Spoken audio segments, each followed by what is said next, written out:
Hi everyone and welcome. This is the Apostate Prophet. Throughout my life as a Muslim, it was very hard for me to understand one very important issue: whether believing or disbelieving is my fault in Islam, and what the point of all of that is, because the Quran is very confusing when it comes to this topic. The answers I got over the years were extremely unsatisfying, and the average answer that the average Muslim gets nowadays is also dissatisfying. In fact, the answers remain the same, and they don't really answer the question. I want to go through that today and show to you that Islam's theology is complete nonsense, and also prove that Islam and Allah are false.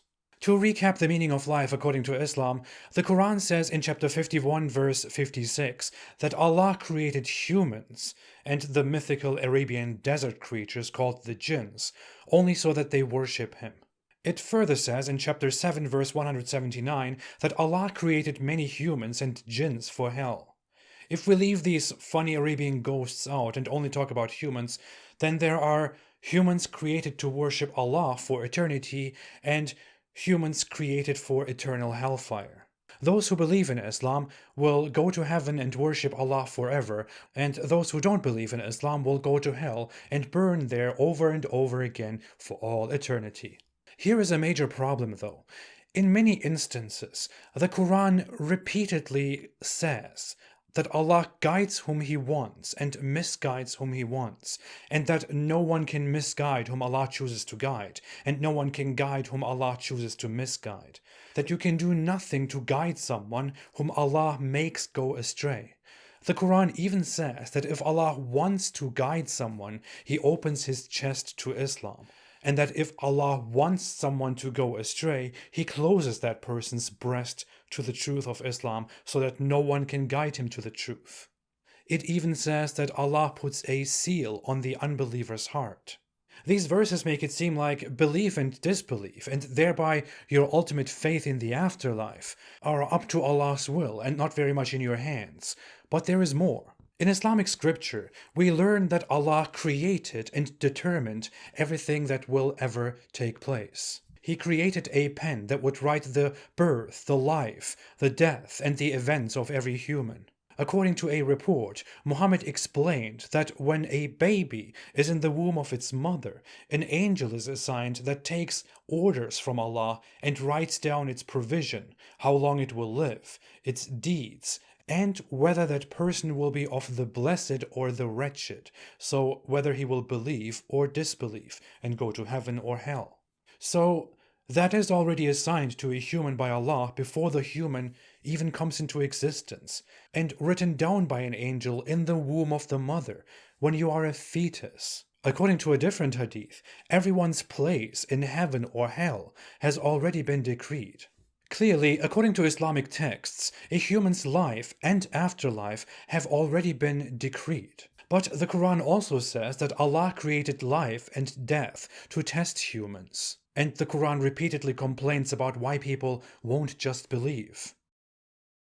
It says that Allah sent messengers to warn people, and that those people who believe in Allah and Muhammad will go to heaven, while the others will be punished for being so defiant, although Allah puts them astray, and He could open their chest to Islam if He wanted to. If everything was already predetermined, long before everything came into existence, if Allah determined everything from beginning to the end, then it wouldn't make sense to test people, to invite people to Islam, to send prophets, to send books. That looks like Allah is just setting up a scenario and then watching it play out, entertaining Himself. This has caused so much confusion in Islamic history that the first centuries of Islamic history were plagued by heated debates about predestination and free will. One of the theological schools argued that free will can't exist and that everything is in Allah's hands.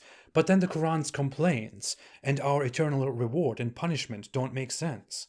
A different school argued that predestination can't exist and that we have complete free will and responsibility for our actions. But then it doesn't make sense that the Quran clearly says it was all predetermined and that Allah decides whom He guides and misguides. So Muslim scholars went through fights and heated debates over this. Over time, the mainstream Islamic thought became the following. Yes, our lives and afterlives were predetermined, but we are also given a choice to change our afterlife despite our predestination. And no matter what we eventually choose to do, Allah already knows what we will choose and where we will go because Allah knew what we would eventually do and recorded it long before we would do it. That doesn't really make sense though. First off, this would indicate that Allah has already written down and determined everyone's life and death and afterlife. But you can change that through choices in your life. That means some humans will go to heaven by default, while others have to put an effort into it and change their standard destination from hell to heaven in order to go to heaven. And that just seems very unfair. But no one said Allah was fair and just. Oh. Secondly, why would Allah predetermine everything but then give us free will anyway? If we are supposed to have free will, why would Allah predetermine everything? This is not only unfair, but it also looks like Allah is not really aware of what He's doing. He's a very bad planner. If you want to create humanity and give them free will, and then give them this responsibility and judge them based on what they do with that responsibility, then what is the point of writing the entire fate of humanity in advance, including every single being? That is highly illogical. If our end was written because of us, because Allah already knew what we would eventually do, then how come we can still influence our choices and still change what is written down? Didn't Allah already know everything that we would do and thereby write that down? Or did He just make these drafts and be like, okay, that will change? How does that make sense? If Allah already knows what will happen, then what is the point of any of this? Why would Allah put humanity through a test of thousands, no millions, no billions of years, just for us to find out what we would eventually do, something that He already knew from the very beginning, before He created us? Why didn't He just make us understand that in the blink of an eye? But hey, all of this is actually just a complete waste of time. We know very clearly that there is a giant contradiction, that it doesn't make sense, that Allah did and does decide what we do, which means nothing is in our hands. The Muslim explanation that Allah did write down everything, that He did write down our fate, but that we are not limited to it and that we can change it and change the outcome, is not a teaching that is found in the fundamental Islamic teachings and sources. It is a teaching that was invented by later Islamic scholars to explain what the hell is going on here and to solve this clear contradiction. But unfortunately, it is not a good solution. It is nonsensical. As mentioned before, there is an abundance of Quran verses which clearly mention that it is in Allah's hands whether we believe or disbelieve. The following is a very beautiful one. And had your Lord willed, those on earth would have believed, all of them entirely. Will you then compel the people to become believers? It is not for a soul to believe except by the permission of Allah, and He will put defilement upon those who have no understanding. This part is incredibly important. It first says that if Allah did want everyone to believe in Him, they would believe. But He doesn't want everyone to believe, which is why many don't believe, which is why Muhammad won't be able to convert everyone. It is in Allah's hand. Imagine the messed up cruelty here. Of course, this is not Allah. This sounds very much like Muhammad talking to himself after he unsuccessfully tries to convert stubborn disbelievers. It then even says, it is not for a soul to believe except by the permission of Allah. Now, let's take me as an example. I love to offer myself. I want to believe in truth. I did want to believe in Allah. If I was convinced that Islam is the truth, then I would admit that. I would believe in Islam and practice Islam. That is what believing is. Believing means being convinced that it is true. I did believe, but after much honest questioning and thinking, I concluded that Islam can't be true, that I can no longer believe that it is true, because it doesn't make sense. And that is why I eventually lost my faith in Islam, and lost my faith in Allah, and then renounced Islam, and thereby became an ex-Muslim. Yet, according to this verse, I can't believe without Allah's permission. What that means is that Allah does not allow me to believe in Him. There is not much that I can do. If it was up to my desire and my understanding and my intellect to believe or to disbelieve, then this verse, which says it is not for a soul to believe except by the permission of Allah, would not make any sense. Funnily enough, this verse is about Muhammad inviting people to Islam and those people rejecting Islam, whereupon Allah supposedly says that there is nothing Muhammad can do because Allah decides who believes and who disbelieves. This is totally in alignment with earlier mentioned verses that explicitly say that Allah makes people go astray, and that if Allah chooses someone to go astray, no one can guide him to the truth. Allah condemns people forever, not after death, the end of the test, and not during the test. Allah condemns people before He even creates them. What makes everything worse or dumber is the end of this verse. It is not for a soul to believe except by the permission of Allah, and Allah will place defilement upon those who don't reason. So basically, don't bother Muhammad, they will never believe you. If I wanted them to believe, then they would believe. I will defile them. What the hell? If all of this is still unclear, and it very well may be, because it is so illogical and the Quran defeats itself logically, then I want to come to the following Quran verse. Chapter 7, verse 179. And we have certainly created many of the jinn and mankind for hell. They have hearts with which they do not understand, they have eyes with which they do not see, and they have ears with which they do not hear.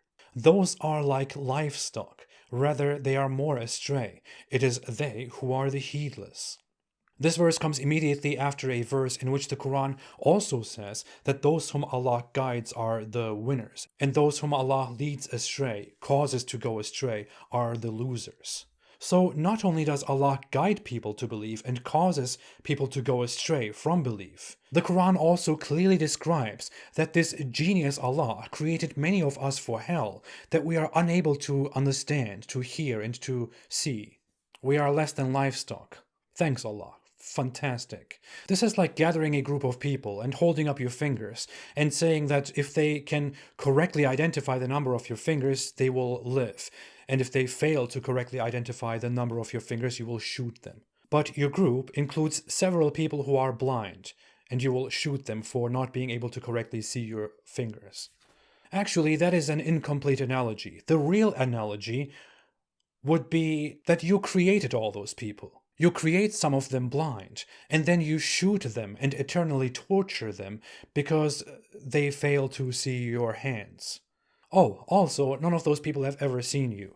You just inspired one of them through his mind, and he's supposed to tell everyone else the truth, and everyone else is supposed to believe that guy, and you will shoot all those who don't believe.